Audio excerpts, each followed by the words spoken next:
सम्राट चौधरी ने अयोध्या में अपनी पगड़ी उतारी, मुरेठा सरयू में प्रवाहित कर दिया और वो प्रण भी टूट गया जो 22 महीने पहले लिया था। लेकिन एकाएक ऐसा क्या हुआ कि सम्राट चौधरी पटना से अयोध्या गए और अपना 22 महीने पुराना प्रण तोड़ दिया। नमस्कार, प्रणाम, बिहार तक देख रहे हैं आप। मैं हूं आपके साथ इंद्रमोहन। 22 महीने पहले विधान परिषद में ये कसम खाई थी सम्राट चौधरी ने कि जब तक नीतीश कुमार को गद्दी से नहीं उतारूंगा तब तक मुरेठा नहीं खोलूंगा। लेकिन राजनीति ने ऐसी करवट ली कि 17 महीने बाद ही सरकार नीतीश कुमार के साथ ही बन गई। इतना ही नहीं, उसी सरकार में उप मुख्यमंत्री का पद भी सम्राट चौधरी को मिला। अब सम्राट चौधरी को लेकर अक्सर मीडिया ये सवाल करता रहा कि प्रण तो खाया था आपने नीतीश को गद्दी से हटाने का, लेकिन अब उनके साथ ही जब उप मुख्यमंत्री बन गए हैं तो मुरेठा कब हटने वाला है। उन्होंने भी राम नाम पर सब छोड़ दिया और साफ साफ कह दिया कि अयोध्या जाकर ही पगड़ी समर्पित कर दूंगा। अब आप देखिए कि उसके बाद लोकसभा चुनाव भी हुए बिहार में, और बिहार के लोकसभा चुनाव के बाद जो बिहार का परिणाम आया उसने देश में किंग मेकर की भूमिका में एक बार फिर से नीतीश कुमार को लाकर खड़ा कर दिया। और यहां सम्राट चौधरी कहीं ना कहीं पीछे हट गए, क्योंकि सम्राट चौधरी की अगुवाई में बीजेपी 17 सीटों पर चुनाव लड़ी लेकिन जीती सिर्फ 12। वहीं 16 सीटों पर चुनाव लड़कर जेडीयू भी 12 सीटें जीत गई। और अब काम करने लगा है नीतीश कुमार का प्रेशर। इतना ही नहीं, कुशवाहा वोट बैंक में भी बड़ी सेंधमारी हुई और कुशवाहा वोट टूटा है एनडीए गठबंधन से।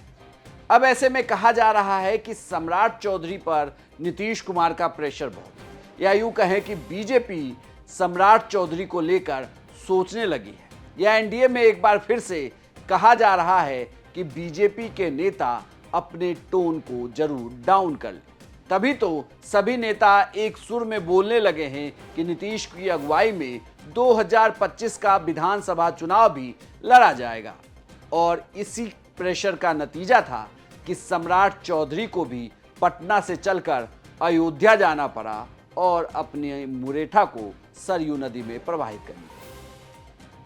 लेकिन ये सिर्फ नीतीश कुमार का प्रेशर भरी नहीं है, बल्कि ये भी कहा जा रहा है कि बिहार में सम्राट चौधरी का कद बीजेपी ने जरूर बढ़ाया, उन्हें प्रदेश अध्यक्ष बनाया, उप मुख्यमंत्री बनाया, लेकिन उस तरीके के परिणाम सामने नहीं आई जिसे लेकर लगातार बीजेपी एक तरीके से सोच रही थी कि सम्राट चौधरी के आने से बीजेपी को फायदा होगा। आक्रामक रवैया सम्राट चौधरी का शुरू से ही रहा राजनीति में, लेकिन लोकसभा चुनाव के बाद अब लग रहा है कि तेवर ठंडे हो गए हैं। राजनीतिक जानकारों के माने तो ये भी कहा जा रहा है कि नीतीश कुमार ने की ये मांग है कि एक ही उप मुख्यमंत्री बिहार में रखा जाए।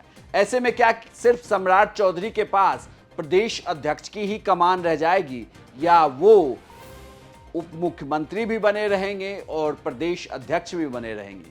क्योंकि कुशवाहा की राजनीति सभी पार्टियां साध रही है। ऐसे में बीजेपी ये बिल्कुल भी नहीं चाहेगी कि वो ऐसे कदमों से कोई गलत मैसेज कुशवाहा वोटरों के बीच दे। तो अब नीतीश कुमार के प्रेशर में पगड़ी तो खुल गई, लेकिन क्या सम्राट चौधरी फिर से उसी ताव में काम करते रहेंगे, या अब उन्हें भी नीतीश कुमार के साथ मिलकर बीजेपी के टोन को डाउन कर जेडीयू को बड़े भाई की भूमिका में रखकर आगे विधानसभा चुनाव के लिए बढ़ना होगा? आपको क्या लगता है कि बिहार में सम्राट चौधरी की राजनीति किस तरफ जा रही है? ये आप कमेंट बॉक्स में लिखकर जरूर बताएं। साथ ही बिहार की तमाम खबरों के लिए आप देखते रहिए सिर्फ बिहार तक।